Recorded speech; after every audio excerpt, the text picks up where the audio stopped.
The Sonic Omen situation has been awful.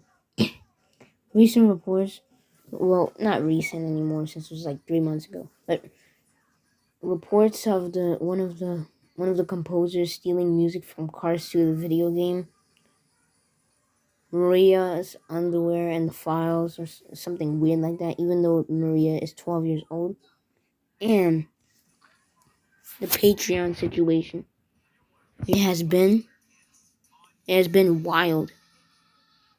It originally started as Sonic 2020 as a demo. People called it out here and there, but it wasn't really that major until summer 2022. This game this game had a controversial release. But was this game all that bad? Is it a hidden gem? Or is one of the worst one of the worst fan games of all time? Let's see.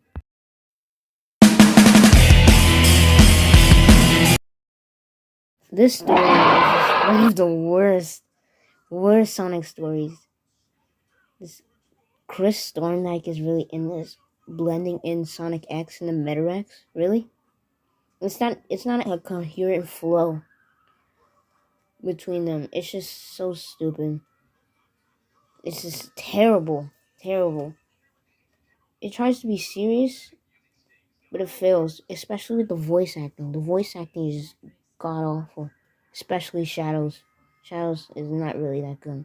I'm not trying to insult the voice actors because they're probably talented. They're probably really talented, but they just didn't have the right voice direction. Also, remind you something.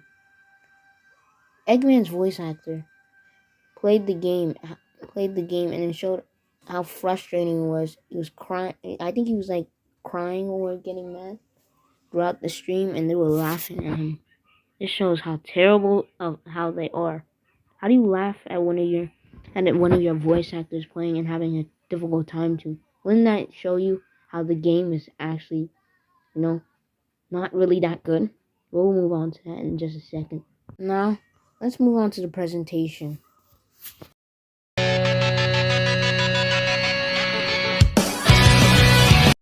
Now, the presentation is actually not that bad. Besides some glitches here and there, but I actually like the lighting, but the lip syncing is not really that good. Not really that good. The voice acting, though, I already discussed it, but it's just god awful. Except for like a few, like I do like Eggman's. It's really good, but beside that, it's not really that good. Um, Designs for like the Metarex leader is actually really good. Not, not the best, but good. And I like the enemies designs, even though they're just the same designs. But I just like the lighting of them, like the egg gunners. I mean, egg fighters, egg fighters. No, the big elephant in the room. The gameplay.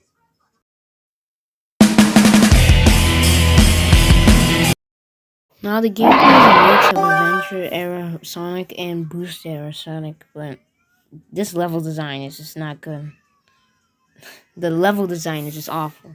The court, it's just not as good as Adventure or even Unleashed or even Colors at least. The level design can be terrible. The other sections such as the playing sections can be awful, awful. And these puzzles are just garbage. Especially the boss battles. The Maria boss battle. Well, yeah, we'll get to that later. The Maria boss battle is just, we're fighting a dead child, really.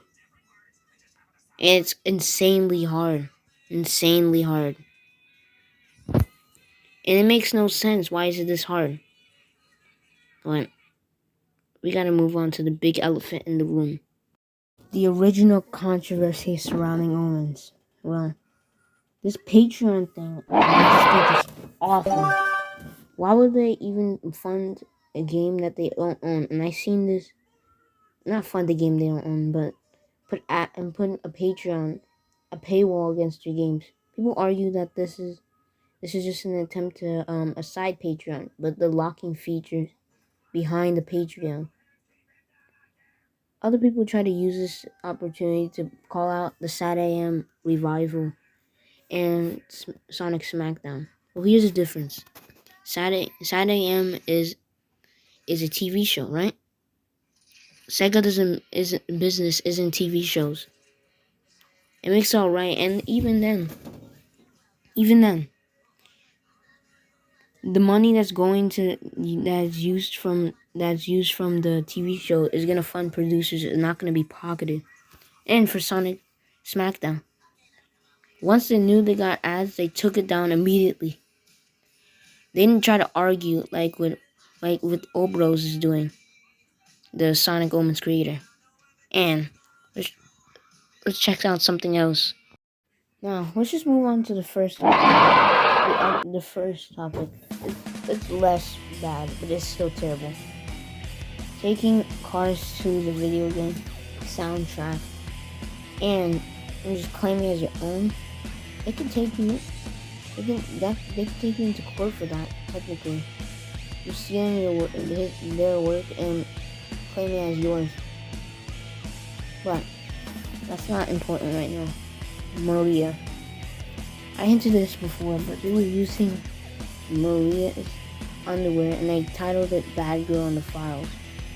What kind of sick person does that? Especially when you know, taking the fact that this character is 12 years old. Sick.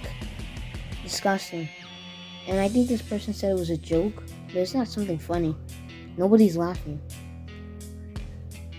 Now, let's give this game the ultimate ranking it deserves. Overall, this game gets the ranking of garbage. This game could have truly been good. Not if scummy tactics and terrible design choices and voice acting. This game could have been really good. But this was necessary. It showed Sonic fans that not every Sonic fan game is this masterpiece that's better than official games. This was shown to Sonic fans. This is necessary to Sonic fans to show that not every game can be better than what Sega makes. I'm not trying to be a Sega show or anything, but I'm just saying. Every Sonic fan game before this has been praised, and they said Sega hire this man, but no. You only always hire these people because they can make some people can make some awful work while others can make some great work. So, see you later. Bye.